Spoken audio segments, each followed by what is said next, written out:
मगर जो प्रखरता होगी वो प्रखरता रहेगी।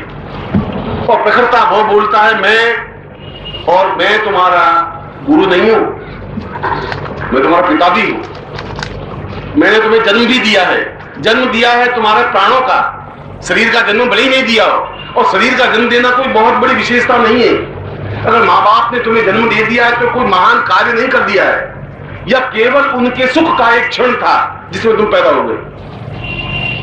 कोई योजनाबद्ध कार्य नहीं था। पहले जब संतान पैदा होती थी योजनाबद्ध होता था, एक समय निश्चित करते थे, उस क्षण विशेष में वे संबंध स्थापन करते थे। एक सन्यासी पैदा हो जाता था, एक योगी पैदा हो जाता था, एक वशिष्ठ पैदा हो जाता था, एक विश्वामित्र पैदा हो जाता था, एक शंकराचार्य पैदा हो जाता था। और आज जो पैदा होते हैं वो माँ बाप के सामने गालियां देने लग जाते हैं और लड़ाई झगड़े करने लग जाते हैं, ज्यादा से ज्यादा सीटी बजाते हैं, गलियों में घूमते हैं। ऐसा क्यों हो रहा है? इसलिए कि वो एक सुख का क्षण बांध बैठे हैं, और सुख के क्षण से बबूल पैदा हो सकता है, पुष्प विकसित नहीं हो सकता। पुष्प विकसित होने में एक सही समय, सही चिंतन, सही क्षण की आवश्यकता होती है। इसलिए तुम्हारे शरीर को मैंने जन्म नहीं दिया है, इस दृष्टि से मैं बड़ी तुम्हारा पिता नहीं हूं, मगर मैंने तुम्हें दीक्षा दे रहा हूं, दी है। और जन्म नाम जायते शूद्र संस्कारात् द्विज उच्यते। जन्म से तो बच्चा जो पैदा होता है वह शूद्र है। शूद्र इसलिए कि उसको टट्टी पिशाब का होश नहीं रहता, वो टट्टी में पड़ा है तो पड़ा है, माँ उसको हटा दे तो हटा दे, वो पिशाब कर लिया बिस्तर में तो पड़ा है, माँ हटा दे तो हटा दे, उसको पवित्रता अपवित्रता का ज्ञान नहीं है, उसको यह भी ज्ञान नहीं मेरे जीवन का उद्देश्य क्या है, उसको यह भी ज्ञान नहीं मैं जीवन में सुख कैसे प्राप्त कर सकता हूं। संस्कार गुरु उसको ज्ञान देता है, संस्कार देता है कि तुम्हारी ये गलत है, तुम जीवन में दुख पा रहे हो, तुम सुख प्राप्त कर सकते हो, अपने जीवन को तुम बदल सकते हो। मैं तुम्हें नहीं कह रहा हूं तुम घर बार, मैं कह रहा हूं तुम परिवार में ही रहो, जब भी तुम्हें समय मिले तुम गुरु से मिलो, साल में एक बार मिलो, 5 साल में एक बार मिलो। मैं तुम्हें संस्कार दे रहा हूं। और द्विज उच्चते हैं, संस्कार देते ही दूसरी बार उसका जन्म होता है, द्विज जन्म देना। इसलिए मैंने तुम्हें जन्म दिया है, इसलिए तुम्हारे शरीर में मेरा खून है, मेरा खून है। और जब मेरा खून है तो मैं तुम्हें गाली दे सकता हूं, इसमें तो कोई दो राय नहीं, पर दूसरा अगर किसी ने गाली दे दी तो मैं उसकी आंखें नोच सकता हूं।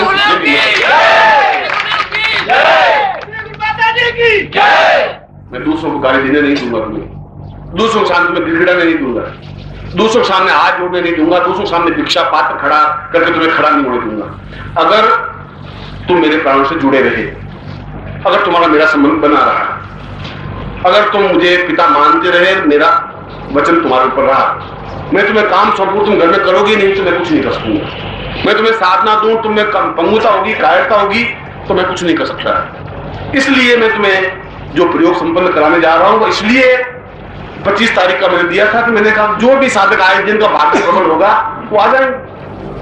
मैंने इसके लिए कोई प्रयत्न नहीं किया था, मैंने इसके लिए कोई विज्ञापन नहीं किया था, मैंने पत्रिका में इसके बारे में कोई विशेष रूप से छापा, नवरात्रि के बारे में छापता हूं और पत्रिका में कहता भी है इसके बारे में, तो केवल इसलिए कि मेरे परिवार का विस्तार हो, और परिवार का विस्तार करने का मेरा अधिकार है, और मैं इस अधिकार का उपयोग करता हूं, तुम्हें काम सौंपता भी, और तुम्हें वह काम करना भी चाहिए। मैं नहीं कह रहा हूं कि मैं जब आज शाम को तुम्हें दीक्षा दूं और तुम्हें मंत्र दूं तो मुझे 5 रुपए मत चढ़ाना, मुझे जरूरत नहीं तुम्हारे 5 रुपयों की।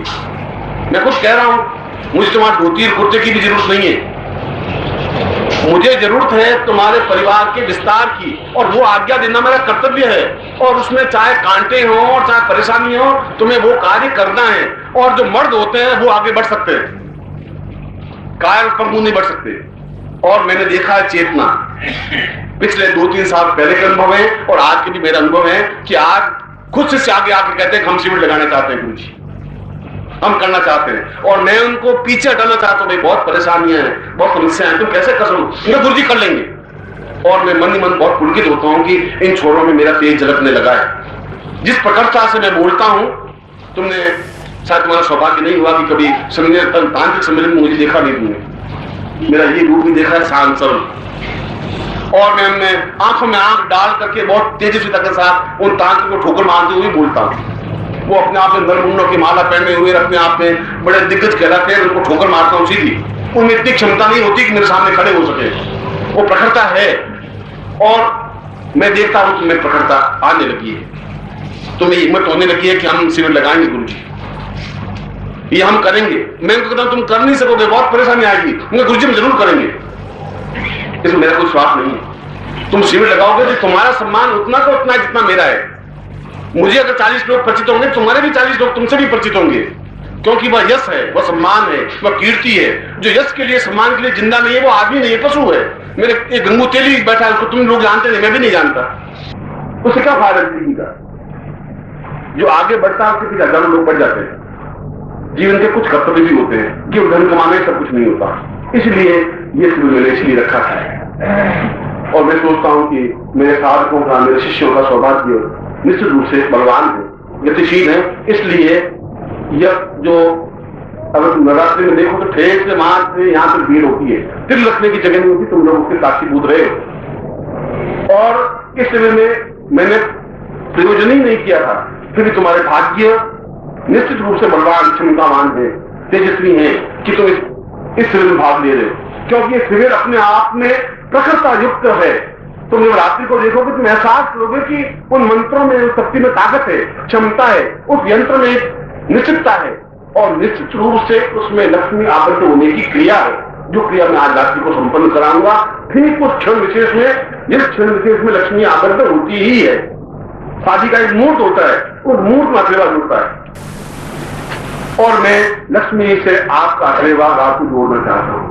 एक शादी तुम्हारी हो चुकी है, एक शादी और आज होना चाहता हूं।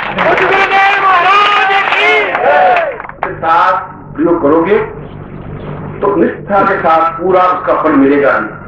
अगर हम पूरी सही आंच से रोटी बनाएंगे तो फूली हुई रोटी बन जाएगी। भट्टी लगा दोगे तो रोटी जल जाएगी, और आंच जलाओगे नहीं तो रोटी कच्ची रह जाएगी। वो जिम्मेवारी मेरी नहीं है। इसलिए मुझे आज रात्रि को जो प्रयोग करवा रहा हूं वो अपने आप में तीक्ष्ण और बहुत क्षमतावान प्रयोग है, और हर एक गुरु उस प्रयोग को संपन्न करवा नहीं सकता, ये भी मैं तो बता देता हूं। और इसका परिणाम यह है, प्रमाण यह है कि ये कैसेट में बना दूंगा, और कैसेट तो अपने किसी पंडित को सुना देना, और दूसरा कोई पंडित या विद्वान वो प्रयोग संपन्न कराने की हिम्मत करता हो तो मैं गुरु का छोड़ दूंगा जिंदगी भर के लिए। क्योंकि ताकत के साथ लक्ष्मी को आबद्ध करने के लिए गुरु के लिए भी बहुत क्षमता चाहिए, हिम्मत चाहिए, हौसला चाहिए। वो प्रयोग करवा सकता है और अपने शिष्यों को भी वही करवा सकता है। इसलिए मुझे विश्वास है कि रात्रि को आप में से प्रत्येक पुरुष, स्त्री, बालक, बालिका जिसमें भी क्षमता हो वो बैठे और अपनी मनोकामनाओं के साथ बैठे। क्योंकि उसमें एक क्षण ऐसा आएगा जब मैं पूछूंगा कि आप अपनी मनोकामना का मन में उच्चारण करें। लक्ष्मी आबद्ध तो है ही, वो लक्ष्मी 8 प्रकार की लक्ष्मी का आबद्ध तो कराऊंगा ही, एक एक लक्ष्मी को स्थापन भी करूंगा और सहस्त्र लक्ष्मी को भी स्थापन करूंगा। मगर उसमें सब धारा सुगता पूर्वता पूर्वता, उसमें 7 प्रकार की मनोच्छाएं भी आबद्ध करनी पड़ेगी। वो मन की इच्छाएं आपकी अलग अलग हो सकती है। किसी की वैरागी हो सकती है, किसी करोड़पति बनने की हो सकती है, किसी को राजनेता बनने की इच्छा हो सकती है, किसी कुछ भी हो सकती है। मेरे पुत्र हो या मेरे लक्ष्मी हो, या वो 7 अपने मन की इच्छाओं को भी आबद्ध करवाऊंगा। तो किसी की पढ़ाई की इच्छा हो सकती है, IAS होने की हो सकती है, डॉक्टर बनने की हो सकती है, शत्रु को संहार करने की हो सकती है, गुरु को वशीकरण करने की हो सकती है। कई तरीके मैंने दीक्षा जिनको देनी है दीक्षा भी दे देता हूं। जिन लोगों को दीक्षा लेनी है जो आगे बैठे, और दीक्षा लेने के बाद फिर वो रात्रि को प्रयोग कर सकेंगे, वो अनुभव कर सकेंगे। एक 5 मिनट और में लगेंगे। तुम भी एक साथ दीक्षा ले, एक नारायण होगा, एक यज्ञोपवीत होगा, कि वो खुद यहाँ बैठे। अगर तुम्हारे घर में ध्यान है तो तुम वहां से हट के यहाँ आ गए, तो यहाँ मैं तुम्हें दीक्षा दे सकूं, तुम मेरे जुट हो। और शास्त्रों में कहा है किसी को बार बार दीक्षा लेनी चाहिए। शास्त्रों ने कहा है एक बार दीक्षा लेने का जब भी जितना टाइम मिले दीक्षा ले सकता है। और दीक्षा लेने का तात्पर्य ये होता है कि गुरु की तेजस्विता उसमें प्राप्त हो, ये दीक्षा का तात्पर्य है। मेरे पास तेजस्विता है तपस्या की, प्राणों की, उसका कुछ रूप तुम्हें प्राप्त हो, उसे तुम्हें सफलता मिल सके, इसलिए बार बार दीक्षा लेते हैं। जो दीक्षा ले रहे हैं आगे वो बैठे हैं, वे सबसे पहले गणपति को स्मरण करें। आप ಆದರೆ ನನ್ನಲ್ಲಿ ಅದೇನು ಪ್ರಖರತೆ ಇದೆಯೋ ಅದು ಎಂದಿಗೂ ಇದ್ದೇ ಇರುತ್ತದೆ. ಮತ್ತು ಪ್ರಖರತೆಯಿಂದ ಅಂದರೆ ಕಡಾಖಂಡಿತವಾಗಿ ಕಡ್ಡಿ ತುಂಡಾಗುವಂತೆ ಯಾರು ಮಾತನಾಡುತ್ತಾರೆಂದರೆ ನಾನು. ಮತ್ತು ನಾನು ನಿನ್ನ ಗುರು ಮಾತ್ರವಲ್ಲ, ನಾನು ನಿನ್ನ ತಂದೆಯೂ ಸಹ. ನಾನು ನಿನಗೆ ಜನ್ಮವನ್ನು ಕೊಟ್ಟಿದ್ದೇನೆ, ಜನ್ಮ ಕೊಟ್ಟಿದ್ದೇನೆ ನಿನ್ನಲ್ಲಿರುವ ಪ್ರಾಣಕ್ಕೆ. ನಿನ್ನ ಶರೀರಕ್ಕೆ ಜನ್ಮವನ್ನು ನಾನು ಕೊಡದೇ ಇರಬಹುದು, ಮತ್ತು ಶರೀರಕ್ಕೆ ಜನ್ಮ ಕೊಡುವುದು ಬಹಳ ದೊಡ್ಡ ವಿಶೇಷತೆ ಏನಲ್ಲ. ನಿನ್ನ ತಂದೆ ತಾಯಿಗಳು ನಿನಗೆ ಜನ್ಮ ಕೊಟ್ಟಿದ್ದಾರೆಂದರೆ ಅಂತಹ ಮಹಾನ್ ಕಾರ್ಯವನ್ನೇನೂ ಅವರು ಮಾಡಿದಂತಾಗಲಿಲ್ಲ. ಅದು ಕೇವಲ ಅವರ ಸುಖದ ಕ್ಷಣವೊಂದು ಮಾತ್ರವೇ ಆಗಿತ್ತು. ಅದರಲ್ಲಿ ಆ ಕ್ಷಣದಲ್ಲಿ ನೀನು ಹುಟ್ಟಿದೆ. ಇದು ಯಾವುದೇ ರೀತಿಯ ಯೋಜನಾಬದ್ಧ ಅಥವಾ ಪೂರ್ವ ನಿಯೋಜಿತವಾದ ಕಾರ್ಯವಾಗಿರಲಿಲ್ಲ. ನಮ್ಮ ಪೂರ್ವಿಕರು ಋಷಿಗಳು ಆ ಕಾಲದಲ್ಲಿ ಸಂತಾನೋತ್ಪತ್ತಿಯನ್ನು ಯೋಜನಾಬದ್ಧವಾಗಿ ಅಂದರೆ ಮುನ್ನೆಚ್ಚರಿಕೆಯಿಂದ ಮುಂದಾಲೋಚನೆಯೊಂದಿಗೆ ಮಾಡುತ್ತಿದ್ದರು. ಅವರು ಗಂಡು ಹೆಣ್ಣಿನ ಅಥವಾ ಪುರುಷ ಪ್ರಕೃತಿಯ ಸಮಾಗಮಕ್ಕಾಗಿ ಒಂದು ಸಮಯವನ್ನು ನಿರ್ಧರಿಸುತ್ತಿದ್ದರು. ಆ ಸಮಯದಲ್ಲಿ ಮಾತ್ರವೇ ಹೆಣ್ಣು ಗಂಡಿನ ಸಮಾಗಮ ಸಂಬಂಧ ಸ್ಥಾಪನೆಯಾಗುತ್ತಿತ್ತು. ಅದರ ಸತ್ಪರಿಣಾಮವಾಗಿ ಒಬ್ಬ ಸನ್ಯಾಸಿ ಜನಿಸುತ್ತಿದ್ದ, ಒಬ್ಬ ಯೋಗಿ ಜನ್ಮ ತಾಳುತ್ತಿದ್ದ, ಒಬ್ಬ ವಸಿಷ್ಠ ಹುಟ್ಟುತ್ತಿದ್ದ, ಒಬ್ಬ ವಿಶ್ವಾಮಿತ್ರ ಹುಟ್ಟುತ್ತಿದ್ದ, ಒಬ್ಬ ಶಂಕರಾಚಾರ್ಯರು ಹುಟ್ಟುತ್ತಿದ್ದರು. ಮತ್ತು ಈ ದಿನಗಳಲ್ಲಿ ಹುಟ್ಟುತ್ತಿರುವ ಮಕ್ಕಳು ತಂದೆ ತಾಯಿಗಳೆದುರಿನಲ್ಲೇ ಬೈಗಳನ್ನು ಕೆಟ್ಟ ಮಾತುಗಳನ್ನು ಉಚ್ಚರಿಸುತ್ತಾರೆ ಮತ್ತು ಅವರೊಂದಿಗೆ ಜಗಳ ಹೊಡೆದಾಟಗಳನ್ನೂ ಸಹ ಮಾಡಿಯೇ ಬಿಡುತ್ತಾರೆ. ಅತಿ ಹೆಚ್ಚೆಂದರೆ ಈ ಮಕ್ಕಳು ಸೀಟಿಯನ್ನುದುತ್ತಾ ಊರಿನ ಗಲ್ಲಿಗಲ್ಲಿಗಳಲ್ಲೂ ಅಲೆದಾಡುತ್ತಿರುತ್ತಾರೆ ಅಷ್ಟೇ. ಹೀಗೆಲ್ಲ ಯಾಕಾಗುತ್ತಿದೆ? ಏಕೆಂದರೆ ನಮ್ಮ ಇಂದಿನ ಜನಾಂಗ ಗಂಡು ಹೆಣ್ಣಿನ ಮಿಲನವನ್ನು ಕೇವಲ ಒಂದು ಸುಖದ ಕ್ಷಣವೆಂದು ಮಾತ್ರವೇ ತಿಳಿದುಬಿಟ್ಟಿದ್ದಾರೆ. ಮತ್ತು ಸುಖದ ಕ್ಷಣದಲ್ಲಿ ಬಬುಲ್ ಅಂದರೆ ಜಾಲಿ ಮರ, ಮುಳ್ಳಿನ ಮರ, ಮುಳ್ಳು ಮಾತ್ರವೇ ಹುಟ್ಟಬಲ್ಲದು. ಸುಂದರವಾದ ಪುಷ್ಪವೊಂದು ವಿಕಸಿತವಾಗಲಾರದು. ಪುಷ್ಪ ವಿಕಸಿತವಾಗಬೇಕೆಂದರೆ ಒಂದು ಸರಿಯಾದ ಸಮಯ, ಸರಿಯಾದ ಚಿಂತನೆ, ಸರಿಯಾದ ಕ್ಷಣದ ಅವಶ್ಯಕತೆ ಇರುತ್ತದೆ.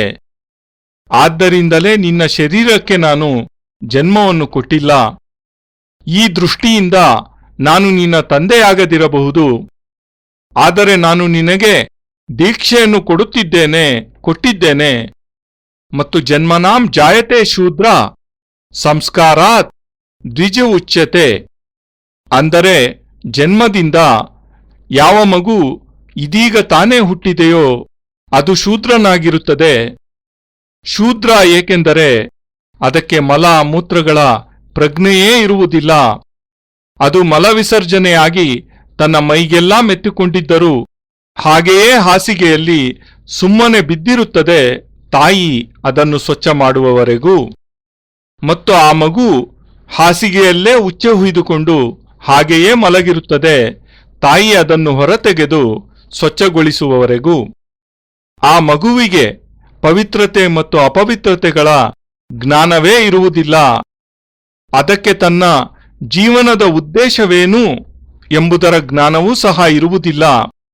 ಅದಕ್ಕೆ ನಾನು ಜೀವನದಲ್ಲಿ ಸುಖವನ್ನು ಹೇಗೆ ಪ್ರಾಪ್ತಿ ಮಾಡಿಕೊಳ್ಳಬಹುದು ಎಂಬುದರ ಜ್ಞಾನವೂ ಸಹ ಇರುವುದಿಲ್ಲ.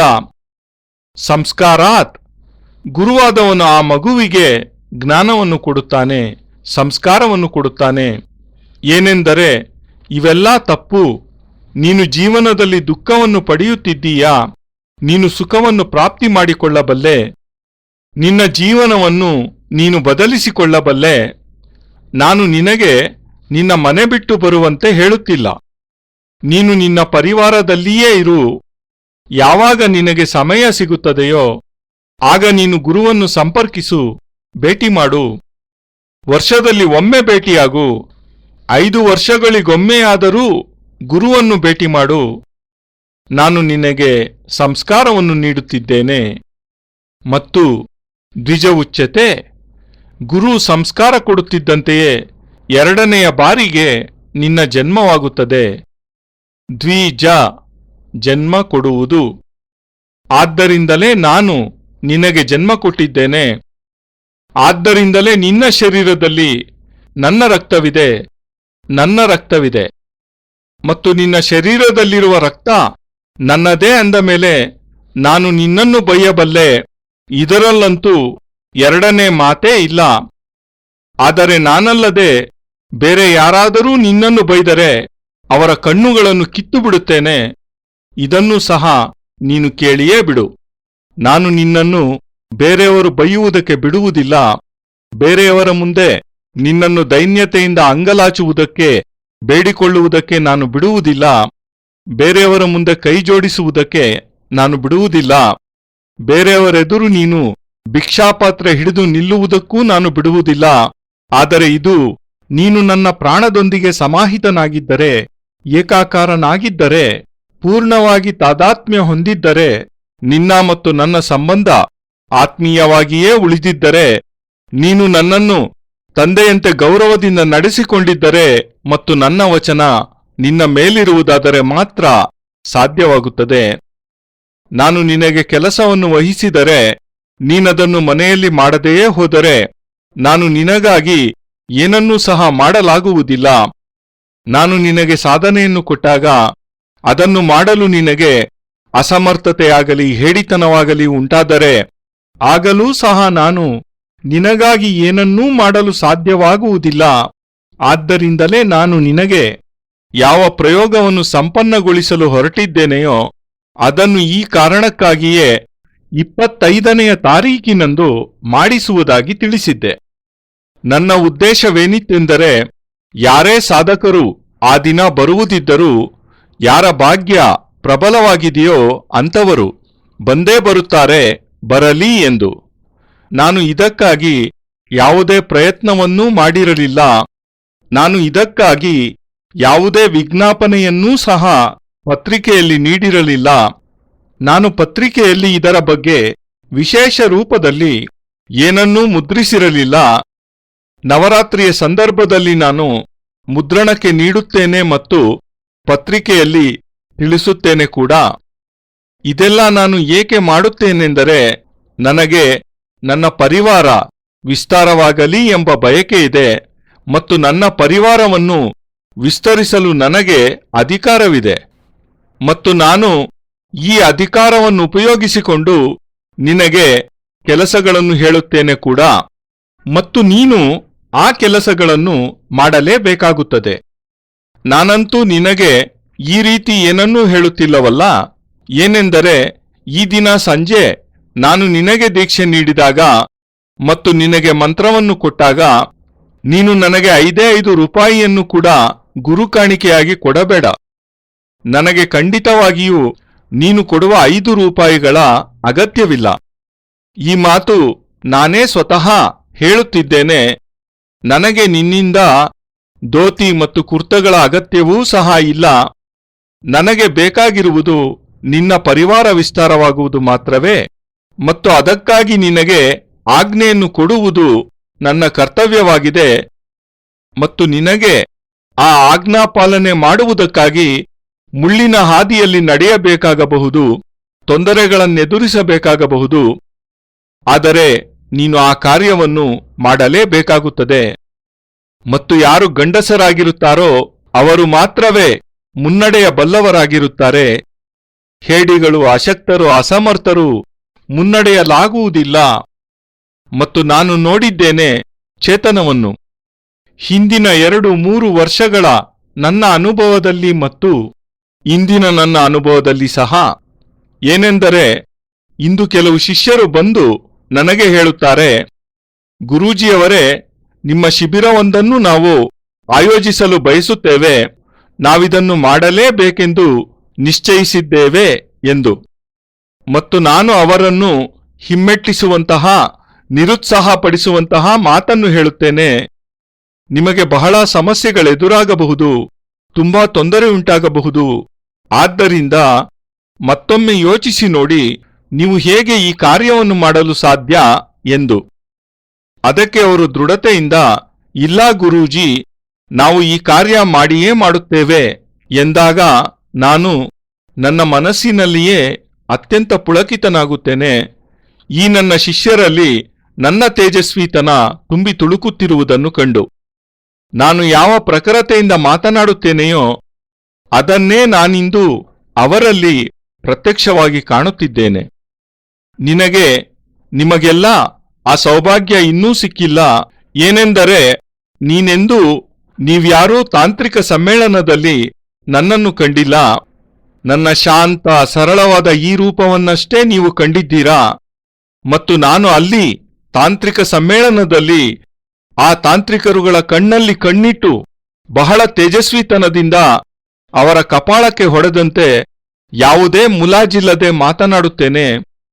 ಅವರೆಲ್ಲ ತಮ್ಮಲ್ಲಿಯೇ ತಾವು ನರಮುಂಡಗಳ ಮಾಲೆಯನ್ನು ಧರಿಸಿ ದೊಡ್ಡ ದಿಗ್ಗಜರೆಂದು ಕರೆಯಲ್ಪಡುತ್ತಾರೆ. ಅವರಿಗೆ ನಾನು ಅವರ ಮುಖಕ್ಕೆ ಹೊಡೆದಂತೆ ಅತಿ ತೀಕ್ಷ್ಣವಾಗಿ ಮಾತನಾಡುತ್ತೇನೆ, ಸೀದಾ ನೇರವಾಗಿಯೇ. ಅವರಿಗೆ ನನ್ನ ತೀಕ್ಷ್ಣ ನುಡಿಗಳನ್ನು ಎದುರಿಸುವ, ನನ್ನೆದುರಿನಲ್ಲಿ ನಿಲ್ಲುವ ಕ್ಷಮತೆ ಸಾಮರ್ಥ್ಯ ಇರುವುದಿಲ್ಲ. ಅಂತಹ ಪ್ರಖರತೆ ನನ್ನಲ್ಲಿದೆ ಮತ್ತು ನಾನಿಂದು ಕಾಣುತ್ತಿದ್ದೇನೆ. ನನ್ನ ಆ ಪ್ರಖರತೆ ನಿಮ್ಮಲ್ಲಿಯೂ ಬರಲಾರಂಭಿಸಿದೆ. ನಿಮ್ಮಲ್ಲಿ ಬಲ ಧೈರ್ಯ ತುಂಬುತ್ತಿದೆ. ಆದ್ದರಿಂದಲೇ ನೀವು ಹೇಳುತ್ತಿದ್ದೀರಿ, ಗುರೂಜಿ, ನಾವು ಶಿಬಿರವನ್ನು ಆಯೋಜಿಸುತ್ತೇವೆ, ಇದನ್ನಂತೂ ನಾವು ಮಾಡೇ ಮಾಡುತ್ತೇವೆ ಎಂದು.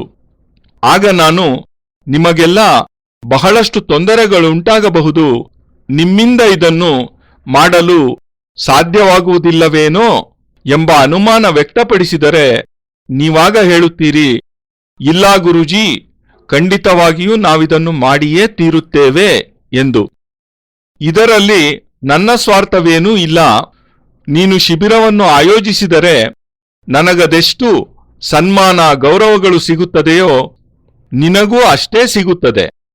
ಶಿಬಿರದಲ್ಲಿ ನನಗೆ 40 ಮಂದಿ ಪರಿಚಿತರಾದರೆ ಅದೇ 40 ಮಂದಿ ನಿನಗೂ ಸಹ ಪರಿಚಿತರಾಗಿಯೇ ಆಗುತ್ತಾರೆ. ಏಕೆಂದರೆ ಅದು ಯಶಸ್ಸಾಗಿದೆ, ಅದು ಗೌರವ ಸನ್ಮಾನಗಳಾಗಿವೆ, ಅದು ಕೀರ್ತಿಯಾಗಿದೆ. ಯಾರು ತಮ್ಮ ಯಶಸ್ಸು ಗೌರವ ಸನ್ಮಾನಗಳಿಗಾಗಿ ಬದುಕುವುದಿಲ್ಲವೋ ಅವರು ಮನುಷ್ಯರೇ ಅಲ್ಲ, ಅವರು ಕೇವಲ ಮಾತ್ರ ಪಶುಗಳು ಅಷ್ಟೇ. ನನ್ನ ಬಳಿಯಲ್ಲಿಯೇ ಗಂಗೂ ತೈಲಿ ಎಂಬ ವ್ಯಕ್ತಿ ಇದ್ದಾನೆ. ಇಲ್ಲೇ ಎಲ್ಲೋ ಹತ್ತಿರದಲ್ಲೇ ಕುಳಿತಿದ್ದಾನೆ. ಅವನು ನಿಮಗ್ಯಾರಿಗೂ ಪರಿಚಿತನಲ್ಲ, ನನಗೂ ಸಹ ಅವನ ಪರಿಚಯವೇ ಇಲ್ಲ. ಅವನು ಯಾರಿಗೂ ಪರಿಚಿತನಲ್ಲ, ಯಾರಿಗೂ ಅವನು ಬೇಡವಾಗಿದ್ದಾನೆ. ಇಂತಹ ನಿಕೃಷ್ಟ ಜೀವನ ಬದುಕುವುದರಿಂದ ಪ್ರಯೋಜನವಾದರೂ ಏನು? ಯಾರು ಜೀವನದಲ್ಲಿ ಮುನ್ನಡೆಯಬಲ್ಲರೋ ಅವರ ಹಿಂದೆ ಸಾವಿರಾರು ಜನ ನಡೆಯಲು ತಯಾರಾಗಿರುತ್ತಾರೆ. ಜೀವನದಲ್ಲಿ ಕೆಲವು ಕರ್ತವ್ಯಗಳೂ ಸಹ ಇರುತ್ತವೆ.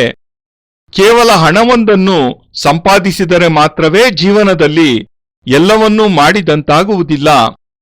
ಆದ್ದರಿಂದಲೇ ಈ ಶಿಬಿರವನ್ನು ಇಟ್ಟಿರುವುದು. ಮತ್ತು ನಾನೇನು ಚಿಂತನೆ ಮಾಡುತ್ತಿದ್ದೇನೆಂದರೆ, ನನ್ನ ಸಾಧಕರ ಶಿಷ್ಯರ ಸೌಭಾಗ್ಯ ನಿಶ್ಚಯವಾಗಿಯೂ ಪ್ರಬಲವಾಗಿದೆ, ಗತಿಶೀಲವಾಗಿದೆ. ಏಕೆಂದರೆ ನೀನು ನವರಾತ್ರಿಯಲ್ಲಿ ನೋಡಿದ್ದರೆ ಇಲ್ಲಿಂದ ಅಲ್ಲಿಯವರೆಗೂ ಅದೆಷ್ಟು ಜನ ತುಂಬಿ ಹೋಗಿದ್ದರೂ ಅವರ ನಡುವೆ ಎಳ್ಳನ್ನಿಡುವಷ್ಟೂ ಜಾಗವಿರಲಿಲ್ಲ. ನೀವೆಲ್ಲರೂ ಇದಕ್ಕೆ ಸಾಕ್ಷೀಭೂತರಾಗಿದ್ದೀರಿ. ಮತ್ತು ಈ ಶಿಬಿರಕ್ಕಾಗಿ ನಾನು ನಿಮ್ಮಲ್ಲಿ ಬಹಳಷ್ಟು ಜನರಿಗೆ ನನ್ನಿಂದ ತಿಳಿಸಲಾಗಲಿಲ್ಲ. ಆದರೂ ಸಹ ನಿಮ್ಮ ಭಾಗ್ಯ ನಿಶ್ಚಿತ ರೂಪದಲ್ಲಿ ಪ್ರಬಲವಾಗಿದೆ, ಕ್ಷಮತೆಯನ್ನೊಳಗೊಂಡಿದೆ, ತೇಜಸ್ವಿಯಾಗಿದೆ. ಏಕೆಂದರೆ ನೀವೆಲ್ಲ ಈ ಶಿಬಿರದಲ್ಲಿ ಭಾಗವಹಿಸುತ್ತಿದ್ದೀರಾ. ಏಕೆಂದರೆ ಈ ಶಿಬಿರ ತನ್ನಲ್ಲಿಯೇ ತಾನು ಪ್ರಖರತಾಯುಕ್ತವಾಗಿದೆ, ಅಂದರೆ ಪ್ರಚಂಡತೆಯನ್ನೊಳಗೊಂಡಿದೆ. ನೀನು ನವರಾತ್ರಿಯಲ್ಲಿ ನೋಡಿದರೆ ನಿನಗೆ ಅನುಭವವಾಗುತ್ತದೆ.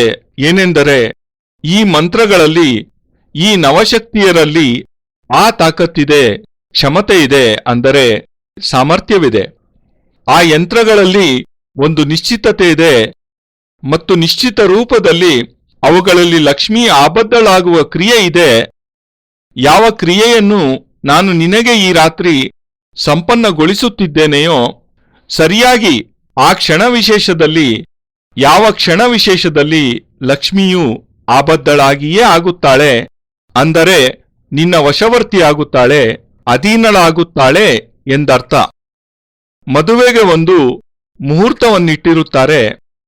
ಆ ಮುಹೂರ್ತದಲ್ಲಿ ಮಾತ್ರವೇ ಗಂಡು ಹೆಣ್ಣಿನ ಕೈಗಳನ್ನು ಒಂದುಗೂಡಿಸುತ್ತಾರೆ. ಸುದೀರ್ಘ ಸುಮಧುರ ಸಂಬಂಧವೊಂದು ಇದರಿಂದ ಏರ್ಪಡುತ್ತದೆ. ಮತ್ತು ನಾನು ಲಕ್ಷ್ಮಿಯೊಂದಿಗೆ ನಿನ್ನ ಕೈಗಳನ್ನು ಈ ರಾತ್ರಿ ಒಂದುಗೂಡಿಸಲಿಚ್ಛಿಸುತ್ತೇನೆ. ಈಗಾಗಲೇ ನಿನಗೊಂದು ಮದುವೆ ಆಗಿಯೇ ಇದೆ. ಈ ರಾತ್ರಿ ನಾನು ನಿನಗೆ ಇನ್ನೊಂದು ಮದುವೆಯನ್ನು ಮಾಡಿಸುತ್ತಿದ್ದೇನೆ. ನಿಷ್ಠೆಯಿಂದ ನೀವೆಲ್ಲ ಈ ಪ್ರಯೋಗವನ್ನು ಮಾಡಿದ್ದೇ ಆದರೆ ನಿಶ್ಚಿತವಾಗಿಯೂ ಇದರ ಪೂರ್ಣ ಫಲ ನಿಮಗೆಲ್ಲ ಸಿಕ್ಕೇ ಸಿಗುತ್ತದೆ. ನಾವು ರೊಟ್ಟಿ ಮಾಡುವ ತವಕ್ಕೆ ಸರಿಯಾದ ಶಾಖವನ್ನು ಕೊಟ್ಟು ರೊಟ್ಟಿಯನ್ನು ಬೇಯಿಸಿದರೆ ಮಾತ್ರವೇ ರೊಟ್ಟಿ ಚೆನ್ನಾಗಿ ಬೆಂದು ತಿನ್ನಲು ರುಚಿಯಾಗಿರುತ್ತದೆ. ಅತಿಯಾದ ಶಾಖವನ್ನು ತವಕ್ಕೆ ಕೊಟ್ಟರೆ ನಮ್ಮ ರೊಟ್ಟಿ ಸೀದೇ ಹೋಗುತ್ತದೆ. ಶಾಖವನ್ನು ತವಕ್ಕೆ ಸರಿಯಾಗಿ ಕೊಡದೆ ಬೇಯಿಸಿದರೆ ರೊಟ್ಟಿ ಅರ್ಧಂಬರ್ಧ ಬೆಂದಿರುತ್ತದೆ. ಆ ಜವಾಬ್ದಾರಿ, ಅಂದರೆ ನಾನು ಕೊಡಲಿರುವ ಸಾಧನೆಯನ್ನು ಪ್ರಾಮಾಣಿಕವಾಗಿ ಮಾಡಲೇಬೇಕಾದ ಜವಾಬ್ದಾರಿ ನಿಮ್ಮದೇ, ಅದು ನನ್ನದಲ್ಲ. ಆದ್ದರಿಂದಲೇ ನಾನು ಈ ರಾತ್ರಿ ನಿಮ್ಮಿಂದ ಮಾಡಿಸುತ್ತಿರುವ ಪ್ರಯೋಗ ಅದು ತನ್ನಲ್ಲಿಯೇ ತಾನು ತೀಕ್ಷ್ಣ ಮತ್ತು ಬಹಳ ಕ್ಷಮತಾವಾನ್, ಅಂದರೆ ಸಾಮರ್ಥ್ಯಶಾಲಿ ಪ್ರಯೋಗವಾಗಿದೆ. ಮತ್ತು ನಮ್ಮಲ್ಲಿ ಸಾಕಷ್ಟು ಮಂದಿ ಗುರುಗಳಿದ್ದಾರೆ. ಗುರುಗಳಿಗೇನು ಬರವೇ ನಮ್ಮಲ್ಲಿ? ಮತ್ತು ಅಂತಹ ಗುರುಗಳಲ್ಲಿ ಯಾರಿಗೂ ಸಹ ನಿಮಗೆಲ್ಲ ಈ ಪ್ರಯೋಗವನ್ನಂತೂ ಸಂಪನ್ನಗೊಳಿಸಿಕೊಡಲು ಸಾಧ್ಯವಾಗುವುದೇ ಇಲ್ಲ. ಈ ವಿಷಯವನ್ನೂ ಸಹ ನಾನಿಲ್ಲಿ ನಿನಗೆ ತಿಳಿಸಿಯೇ ಬಿಡುತ್ತೇನೆ. ಮತ್ತು ಇದರ ಪರಿಣಾಮವೇನು, ಇದರ ಪ್ರಮಾಣವೇನೆಂದರೆ, ನಾನೀಗ ಈ ಮಂತ್ರದ ಕ್ಯಾಸೆಟ್ ಅನ್ನು ಸಿದ್ಧಪಡಿಸಿದ್ದೇನೆ. ಮತ್ತು ಈ ಕ್ಯಾಸೆಟ್ ಅನ್ನು ನೀನು ನಿನಗೆ ತಿಳಿದಿರುವ ಪಂಡಿತರೊಬ್ಬರಿಗೆ, ಗುರುಗಳೊಬ್ಬರಿಗೆ ಕೇಳಿಸು. ಮತ್ತು ಅವರಷ್ಟೇ ಅಲ್ಲ, ಅವರಲ್ಲದೆ ಬೇರೆ ಯಾರಾದರೂ ಪಂಡಿತರೋ ವಿದ್ವಾಂಸರೋ ಈ ಪ್ರಯೋಗವನ್ನು ನಿಮಗೆಲ್ಲ ಸಂಪನ್ನಗೊಳಿಸಿಕೊಡುವ ದುಸ್ಸಾಹಸ ಮಾಡಿದ್ದೇ ಆದರೆ ನಾನು ಆಜೀವ ಪರ್ಯಂತ ನನ್ನ ಗುರು ಪದವಿಯನ್ನೇ ಬಿಟ್ಟು ಬಿಡುತ್ತೇನೆ. ಇದನ್ನೂ ಸಹ ನೀನು ಕೇಳಿಯೇ ಬಿಡು. ಏಕೆಂದರೆ ತಾಕತ್ತಿನಿಂದ ಲಕ್ಷ್ಮಿಯನ್ನು ಆಬದ್ಧಗೊಳಿಸುವುದಕ್ಕಾಗಿ ಗುರುವಾದವನಿಗೆ ಬಹಳಷ್ಟು ಕ್ಷಮತೆ, ಸಾಮರ್ಥ್ಯವಿರಬೇಕು, ತಾಕತ್ತಿರಬೇಕು, ಸಾಹಸವಿರಬೇಕು. ಅವನು ಮಾತ್ರವೇ ಈ ಪ್ರಯೋಗವನ್ನು ಸಿದ್ಧಿಸಿಕೊಳ್ಳಬಲ್ಲ. ಮತ್ತು ಅವನ ಶಿಷ್ಯರಿಗೂ ಸಹ ಅವನೇ ಇದನ್ನು ಸಂಪನ್ನಗೊಳಿಸಿಕೊಡಬಲ್ಲ. ಆದ್ದರಿಂದಲೇ ನನಗೆ ವಿಶ್ವಾಸವಿದೆ ಏನೆಂದರೆ, ನಿಮ್ಮಲ್ಲಿನ ಪ್ರತ್ಯೇಕ ಪುರುಷರು, ಸ್ತ್ರೀಯರು, ಬಾಲಕರು, ಬಾಲಿಕೆಯರು ಪೂರ್ಣ ಕ್ಷಮತೆಯಿಂದ, ಸಾಮರ್ಥ್ಯದೊಂದಿಗೆ ಈ ಪ್ರಯೋಗದಲ್ಲಿ ಭಾಗವಹಿಸಿ ಮತ್ತು ನಿಮ್ಮ ಮನೋಕಾಮನೆಗಳೊಂದಿಗೆ, ಅಂದರೆ ನಿಮ್ಮ ಕೋರಿಕೆಗಳನ್ನು ಸ್ಮರಿಸುತ್ತಾ ಕುಳಿತುಕೊಳ್ಳಿ. ಏಕೆಂದರೆ ಪ್ರಯೋಗದ ಸಂದರ್ಭದಲ್ಲಿ ನಾನು ನಿಮಗೆಲ್ಲ ಆ ವಿಶೇಷವಾದ ಕ್ಷಣದಲ್ಲಿ ಕೇಳುತ್ತೇನೆ, ಈಗ ನೀವೆಲ್ಲ ನಿಮ್ಮ ಮನಸ್ಸಿನಲ್ಲಿಯೇ ನಿಮ್ಮ ಕೋರಿಕೆಗಳನ್ನು ಉಚ್ಚರಿಸಿ ಎಂದು. ಲಕ್ಷ್ಮಿಯಂತೂ ಆಬದ್ಧವಾಗಿಯೇ ಇರುತ್ತಾಳೆ. ನಾನು ಅಷ್ಟಪ್ರಕಾರದ ಲಕ್ಷ್ಮಿಯರನ್ನು ಆಬದ್ಧಗೊಳಿಸಿರುತ್ತೇನೆ ಕೂಡ. ಒಂದೊಂದು ಲಕ್ಷ್ಮಿಯನ್ನು ನಾನು ನಿಮ್ಮಲ್ಲಿ ಸ್ಥಾಪನೆಯನ್ನೂ ಸಹ ಮಾಡುತ್ತೇನೆ. ಮತ್ತು ಅದಲ್ಲದೆ ಸಹಸ್ರ ಲಕ್ಷ್ಮಿಯನ್ನೂ ಸಹ ಸ್ಥಾಪನೆ ಮಾಡುತ್ತೇನೆ. ಆದರೆ ಅದರಲ್ಲಿ ಅಂದರೆ 7 ಪ್ರಕಾರದ ಮನಸ್ಸಿನ ಕೋರಿಕೆ, ಇಚ್ಛೆಗಳನ್ನೂ ಸಹ ಆಬದ್ಧಗೊಳಿಸಬೇಕಾಗುತ್ತದೆ.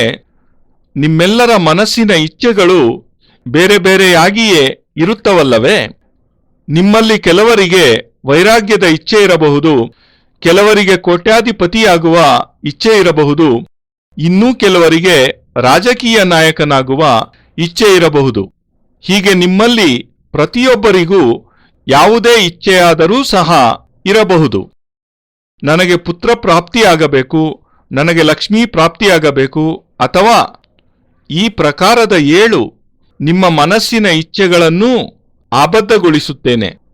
ನಿಮಗೆಲ್ಲ ಓದುವ ಇಚ್ಛೆ ಇರಬಹುದು, IAS ಅಧಿಕಾರಿಯಾಗಲು ನೀವು ಇಚ್ಛಿಸಬಹುದು, ಡಾಕ್ಟರ್ ಆಗಲು ಇಚ್ಛೆ ಇರಬಹುದು, ಶತ್ರುವನ್ನು ಸಂಹಾರ ಮಾಡುವ ಇಚ್ಛೆ ಇರಬಹುದು, ಗುರುವನ್ನು ವಶೀಕರಣ ಮಾಡಿಕೊಳ್ಳುವ ಇಚ್ಛೆಯೂ ಸಹ ಇರಬಹುದು. ಹೀಗೆ ಅದೆಷ್ಟೋ ಪ್ರಕಾರದ ಇಚ್ಛೆಗಳು ನಿಮ್ಮೆಲ್ಲರಲ್ಲಿ ಇರುವ ಸಾಧ್ಯತೆ ಇದೆ.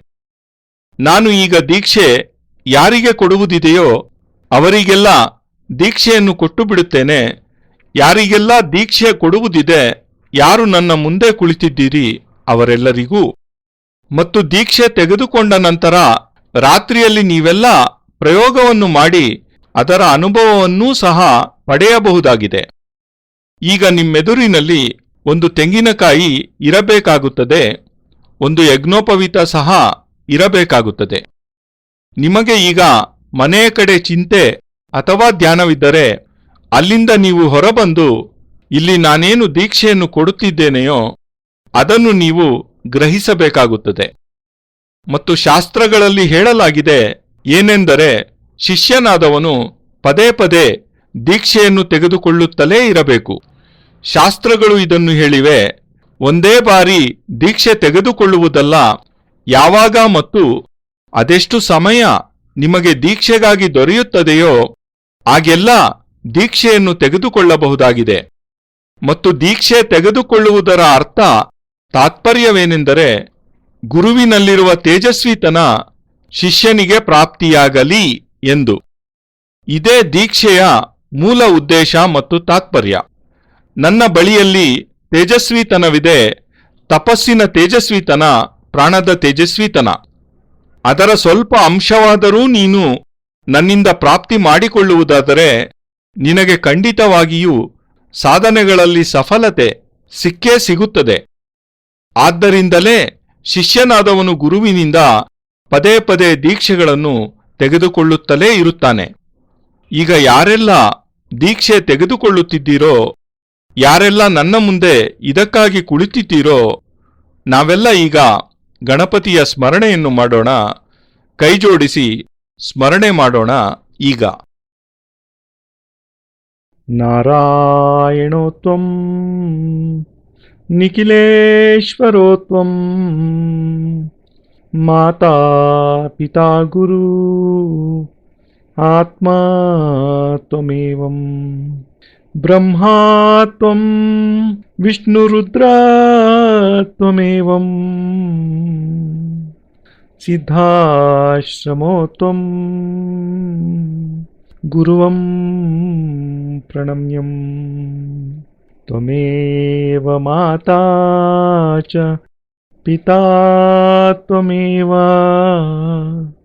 ತ್ವಮೇವ ಬಂಧುಶ್ಚ ಸಖಾ ತ್ವಮೇವ ತ್ವಮೇವ ವಿದ್ಯಾ ದ್ರವಿಣಂ ತ್ವಮೇವ ತ್ವಮೇವ ಸರ್ವಂ ಮಮ ದೇವ ದೇವ ತ್ವದೀಯಂ ವಸ್ತು ನಿಖಿಲಂ ತುಭ್ಯಮೇವಂ ಸಮರ್ಪಯೇತ್. ಜೈ ಗುರುದೇವ್. ಪರಮಪೂಜ್ಯ ಗುರುದೇವ್ ಯೋಗಿರಾಜ್ ಸ್ವಾಮಿ ನಿಖಿಲೇಶ್ವರಾನಂದಜಿ ಮಹಾರಾಜರ ಪವಿತ್ರತಮ ದಿವ್ಯ ಚರಣಾರವಿಂದಗಳಲ್ಲಿ ಸಪ್ರೇಮಪೂರ್ವಕ ಸಮರ್ಪಣೆ ಈ ಭಾವಾನುವಾದ. ಅತ್ಯಂತ ಕೃತಜ್ಞತಾಪೂರ್ವಕವಾಗಿ ಗುರೂಜಿ ನಿಖಿಲ್ ಸಚ್ಚಿದಾನಂದ